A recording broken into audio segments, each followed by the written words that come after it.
Samtang ang ubang mga hotels na narado. Apan didto sa Dakbayan sa Naga, nangabli ang labing unang business hotel nga mao ang Dolce Hotel. Nagpakita kini nga hinay-hinay nang nabanhaw ang ekonomiya ug susama gayud niini ang mga nahitabo sa ubang dapit sa lalawigan sa Sugbo.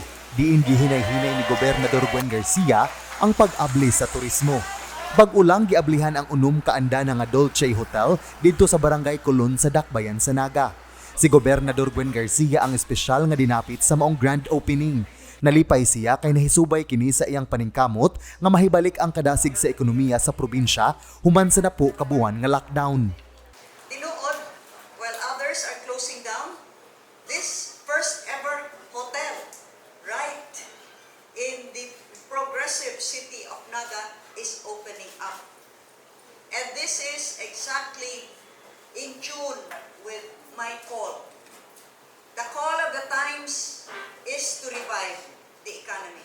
Si Gob na very vocal sa iyang kumbaga iyang stand on reviving the economy. So thankful kay Minimo na Gob, no? Si Gob din ko inuhaan ng kusog sa mga negosyante kay igibay lagid, no? Kung ang ekonomiya na yung suffer. Tungod sa pag-abli sa maong hotel, pipila usab ka mga local residents ang mahatagan og trabaho ug duol na alang kanila ang ilang trabahoan kay dili na sila kinahanglan mobiyahe pa sa syudad sa Sugbo. Actually, sa akong mga staff, doon lang sa Naga or Minganilla, doon lang siya ba kayong kaso. Lisod magod kayo if mubiyan, like taga-syudad, Talisay, if ever protok ka ng travel ba, like kani siya nga LGU, ma-lockdown, so makakos po na sa operation na mo, may pektuhan if masigig absent or dili ka duty sa ka-staff. So, usually, taga-Naga, mong ikuha or taga-Minganilla. So, makatabang siya dili sa... Apan kanunay nga gipahimangno sa gobernador ngadto sa katawhan nga bisan og ubay-ubay na ang mga nag-abli nga resorts ug hotel, padayon gihapon nga mutuman o musubay sa strikto nga pulisiya sa gobyerno, pinaagi sa pagsunod sa iyang Executive Order 20-A. Sa iyang bahin, mapasalamaton si Naga Mayor Christine Chong sa mag-asawang kirante. Tungod kay bisan dili sila lumad nga taga-Naga, apan ila gipili ang Dakbayan nga maoy himuon nga balay sa oportunidad. One of the recurring drawbacks in Naga is we lack a nice, presentable, and decent hotel accommodation. But finally, Hotel Dulce is here. This is a first for Naga.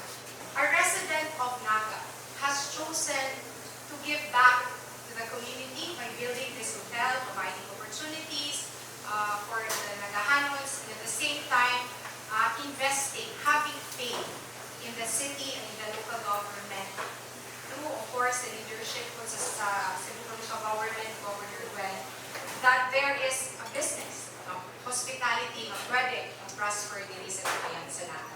Ang Dolce Hotel adunay 31 ka rooms nga naglangkob sa deluxe, superior ug family suite room. Aduna usab sila function hall ug roof deck nga mahimong gamiton o himuon nga event hall.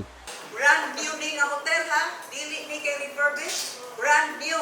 Nindot kayo mga kwarto. Be the first to experience the Dulce Hotel. O adto sa dayon mo sa Naga, bag-ong. John Fredson Granada, Balita sa Sugbo.